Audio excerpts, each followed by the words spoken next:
Sur la banderole, on pouvait lire « Non à la modification de la Constitution ».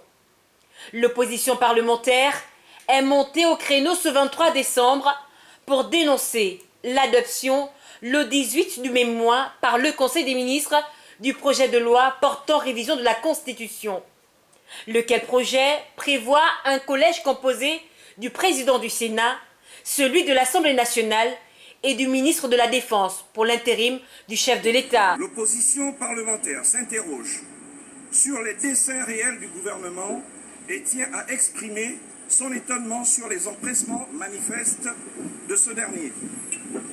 Aussi, avant l'entame des travaux, elle tient à marquer toutes ses inquiétudes et ses réserves sur de nombreuses modifications qui portent incontestablement atteinte au principe de la séparation des pouvoirs, tendent à les déséquilibrer et renient la souveraineté du peuple gabonais.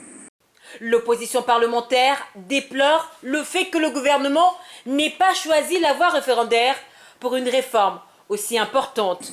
L'opposition parlementaire s'étonne et regrette que le dit projet n'ait pas été soumis à l'approbation du peuple gabonais par la procédure référendaire pour lui donner une incontestable assise démocratique, ainsi que l'article 109 précité en ouvre la voie.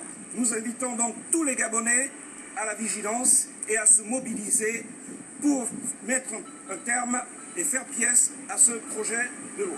Un mouvement d'humeur qui a eu lieu alors même que la commission des lois s'apprêtait à auditionner la première ministre, chef du gouvernement, sur ce projet très controversé. Serge Maurice Mabiala, porte-parole de l'opposition parlementaire, a appelé l'ensemble des forces vives de la nation et la population à se mobiliser contre cette proposition de loi.